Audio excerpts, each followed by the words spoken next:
वेद शास्त्र શાસ્ત્ર સંપન્ન સદા સંતુષ્ટ ભારતીય સંસ્કૃતિની વૈદિક પરંપરા वेद शास्त्र। नमस्कार, वेद शास्त्र चैनल में आपका स्वागत है। मैं हूं डॉक्टर राजेश बोजक। आज का विषय है पत्नी की दबी इच्छा। ये विषय मैंने इसलिए चुना है कि कल मैंने एक यूट्यूब चैनल में एक छोटी सी कविता सुनी, लोकायत पुणे, मराठी में थी ये। तीचा प्रश्न यानी उसका सवाल। एक महिला ने एक छोटी सी कविता के द्वारा एक ऐसा सवाल पूछा जिस सवाल को सुनने के बाद मैं भी थोड़ा सोच में पड़ गया कि ये है वास्तविकता और जिसको हम नज़रअंदाज करते हैं।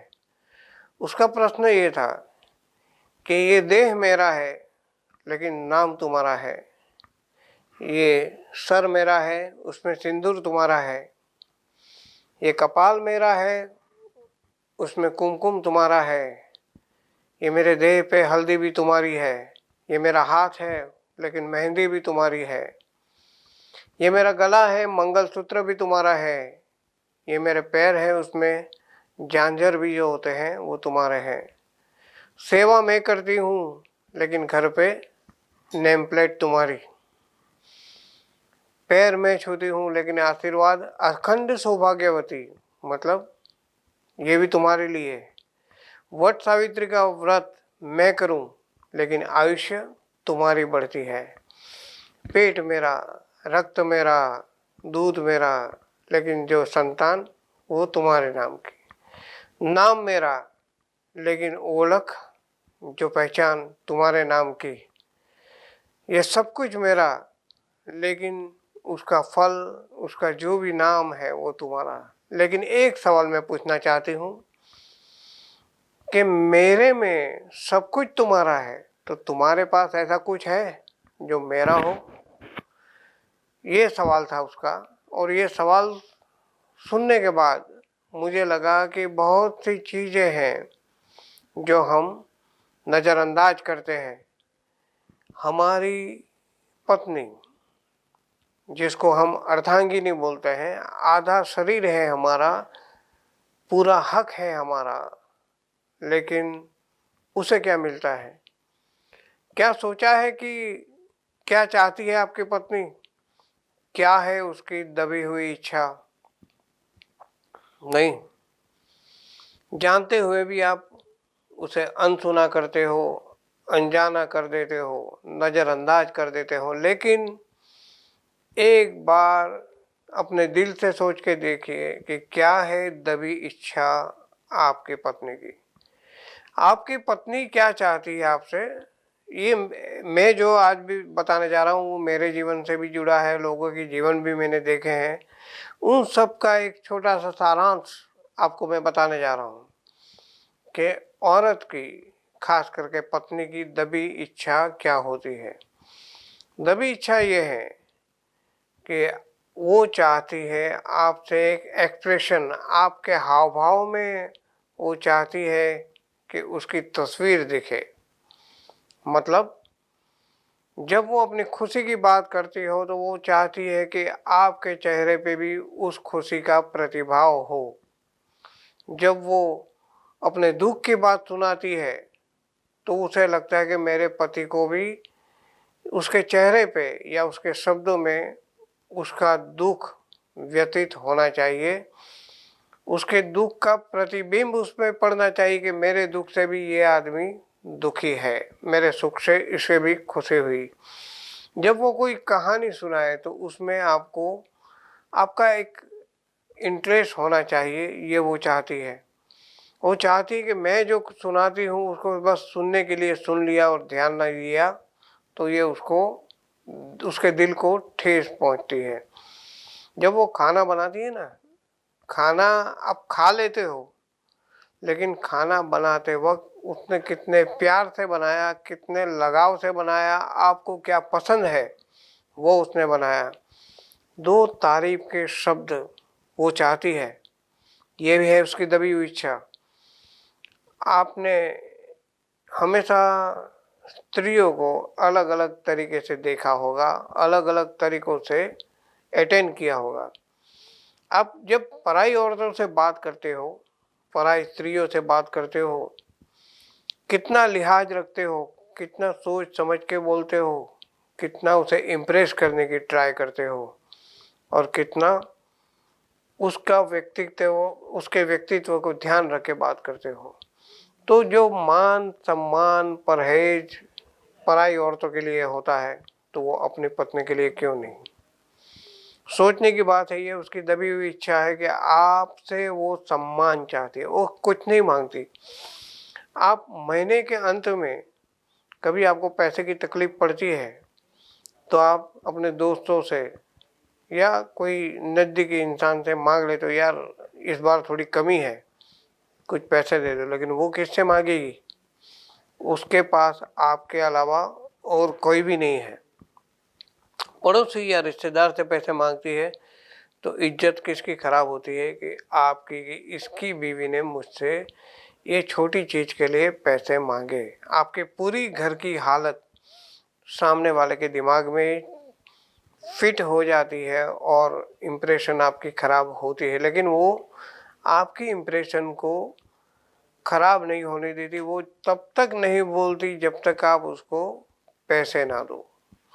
जब पैसा देते हो तब हिसाब मांगते हो। लेकिन कभी आपने ये सोचा कि आपने तो कुछ पैसे दे दिए, लेकिन उतने ही पैसे में उसने पूरा घर, पूरा व्यवहार, बाहर की सब बातें, घर की सब बातें, सबकी ज़रूरियातें कैसे उसने पूरी की, पूछा आपने? लेकिन हिसाब मांग लेते हो, भाई इतने दिए थे, अभी तब दिए थे, क्या हुआ? अरे क्या हुआ ये बात छोड़ो, लेकिन उसने कैसे किया कम से कम सलामी तो दो। एक बात ध्यान रखो कि अपनी पत्नी की दबी इच्छा, आप बाहर जाते हो, मैंने बहुत से रोमांटिक लोग भी देखे हैं कि भाई कहीं भी लड़की देखी लाइन लगाना शुरू। कहीं भी बहुत लोगों को मैंने सुना है कि वो अपनी कहानी बहादुरी के साथ सुनाते हैं, लेकिन उन्होंने घर छोड़ के बाहर अपना चरित्र खो लिया होता है। लेकिन अपनी पत्नी किसी के साथ 10 मिनट बात करे, शंका से देखते हो आप। आपने सोचा कि उसकी इच्छा क्या है? पूरे दिन घर का पूरा रूटीन, काम काज से लेके बच्चों को संभालने से लेके घर की सब चीज़ वस्तुएं लाना, रसोई बनाना, घर को साफ सुथरा रखना, घर में आने वाले हर एक व्यक्ति और मेहमानों को अटेंड करना, बच्चों की शिक्षा, बच्चों की ज़रूरियातें, और घर के अंदर जो भी छोटे से छोटी बात का ध्यान रखना। ये रूटीन के बाद अगर वो चाहती है, तो क्या चाहती है कि मेरे पति वापस आए नौकरी से, धंधे से, व्यापार से, तब कुछ समय मुझे दे, थोड़ा सा मुझे अटेंड करे। लेकिन आप, आज मैं थका हुआ हूँ, आज मेरा मूड नहीं है, आज मेरा दिमाग खराब हो गया है, आज मैं समय नहीं दे पाऊँगा, या तो ऐसे बहाने बनाए, कभी कभी बहाने बना लेते हो आप, और कभी कभी बिना सुने, बिना जाने, बिना सामने वाले पे नज़र किए आप आराम से सो जाते हो। कभी सोचा है कि अपनी पत्नी क्या इच्छाएं हैं उसके दिन में, वो क्या चाहती है? थोड़ा सा वक्त दे देते, थोड़े से मीठे बोल बोल देते, थोड़ा सा उसके साथ टहल लेते, थोड़ी उसकी इच्छा जान लेते, थोड़ा कुछ पूछ लेते कि आज के दिन में क्या हुआ, क्या क्या किया तुमने, कुछ तकलीफ तो नहीं हुई, कुछ तकलीफ है?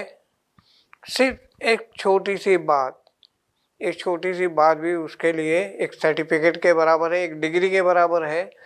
आप उसको अटेंड करते हो ना, तभी उसकी पूरे दिन की थकान, पूरे दिन की शिकायत, सब कुछ मिट जाता है। क्या चाहती है वो?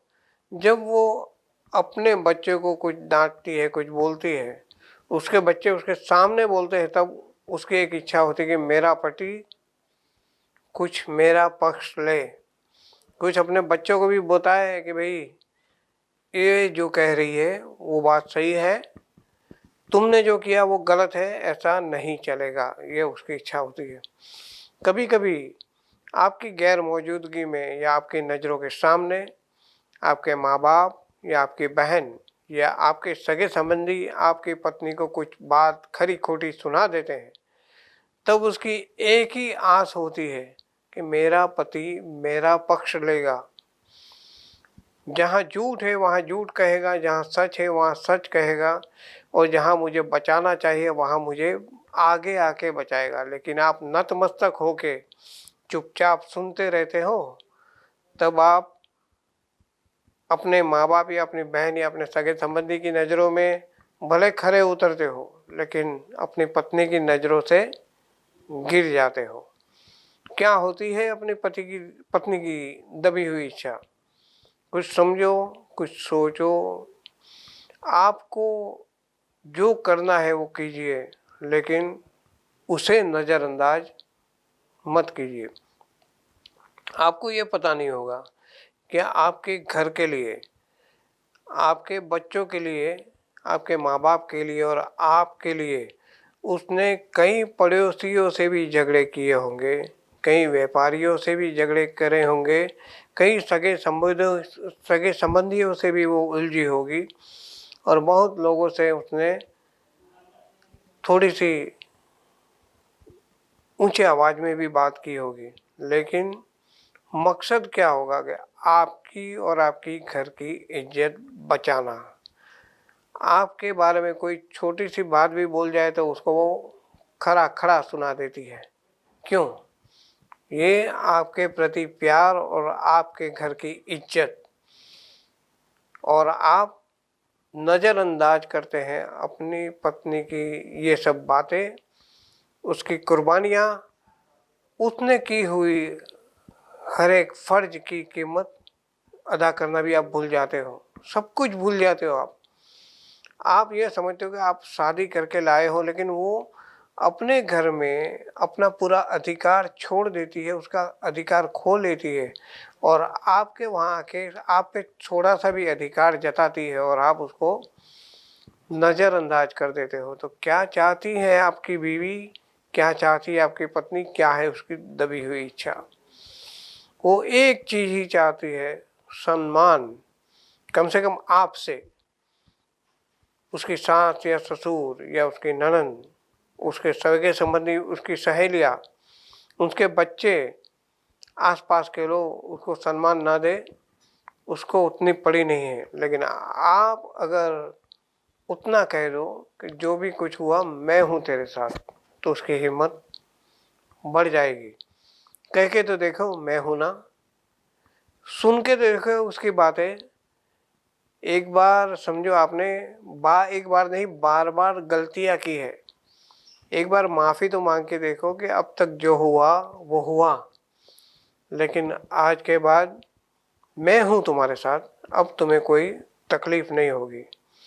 कभी कभी समझाने की भी कोशिश करो कि इस बार मैंने ये नहीं किया तो उसकी वजह ये थी, लेकिन मैं, तुमने जो किया, तुमने जो कहा उसको मैं मानता हूँ, उसको सम्मान देता हूँ, उसको रिस्पेक्ट करता हूँ, और आइंदा कभी भी ऐसी कोई स्थिति आएगी तो मैं, जब सच होगा तब तुम्हारा भी पक्ष लूँगा।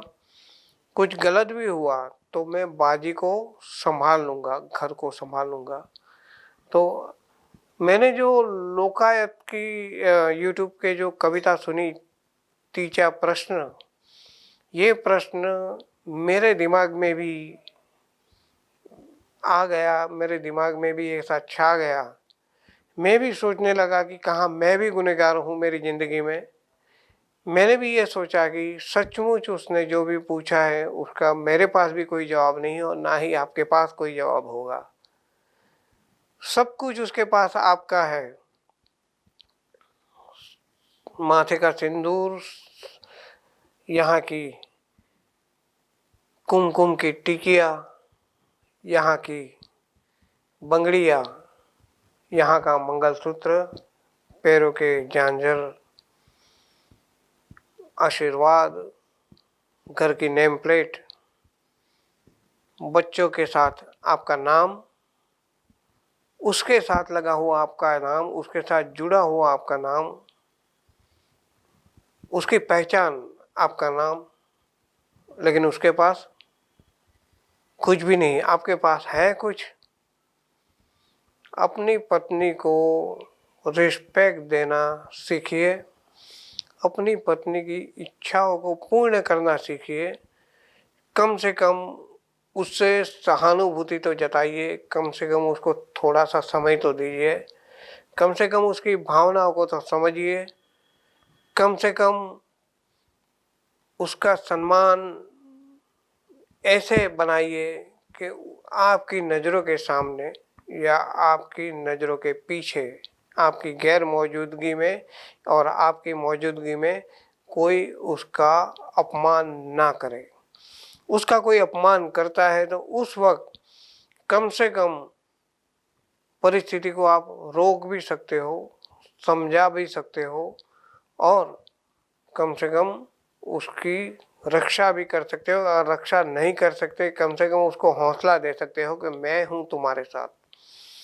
तो आज के एपिसोड में मैंने जो भी छोटी छोटी बातें बताई है वो मैंने अपनी ज़िंदगी में से भी बताई है, आप लोगों की ज़िंदगी को भी मैंने देखा है, कुछ और लोगों की ज़िंदगी को देखा है, किसी को सुना है, किसी को महसूस किया है, और किसी माध्यम से भी मेरे पास बातें आई हैं। उनमें से चुन चुन के मैंने कुछ छोटी सी बातें बताने की कोशिश की है, समझाने की कोशिश की है। तो मैंने जो बताया उसमें अगर आपकी ज़िंदगी का भी कोई अंश हो, आपको लगता है कि ये चीज़ मेरे साथ भी हुई हो और ये कमी मुझ में है और ये गलती मैंने की है, तो आज से ही वो गलती को सुधार दें। और दुनिया में तो आपने बहुत बड़ा नाम बनाया, अपने माँ बाप, अपने परिवार के अंदर बहुत बड़ी इज्जत कमाई, बहुत लोगों की नज़रों में आप ऊपर उठ गए। एक बार अपनी पत्नी की नज़र में भी थोड़ा ऊंचा आकर दिखाइए और उसकी दबी हुई इच्छा को जितना भी हो सके न्याय देने की कोशिश कीजिए। तो मैं ज़रूर कहता हूँ कि माँ बाप के आशीर्वाद आपने बहुत लिए होंगे, ईश्वर के आशीर्वाद भी आपने लिए होंगे, साधु संतों के आशीर्वाद भी आपने लिए होंगे, लेकिन उसकी आंखों में, आपकी पत्नी की आंखों में एक खुशी की झलक भी आप ला पाए तो वो सबसे बड़ा एक आशीर्वाद ही होगा। नमस्कार, धन्यवाद। नमस्कार मित्रों, क्या आपकी जन्म कुंडली के अंदर अच्छे बिजनेस के योग है, फिर भी आपको बिजनेस के अंदर सफलता नहीं मिल रही है? क्यों ऐसी सफलता नहीं मिल रही है? ये सभी बात को जानने के लिए आप आज ही शास्त्री जी से अपॉइंटमेंट लीजिए और शास्त्री जी की रूबरू मुलाकात कीजिए।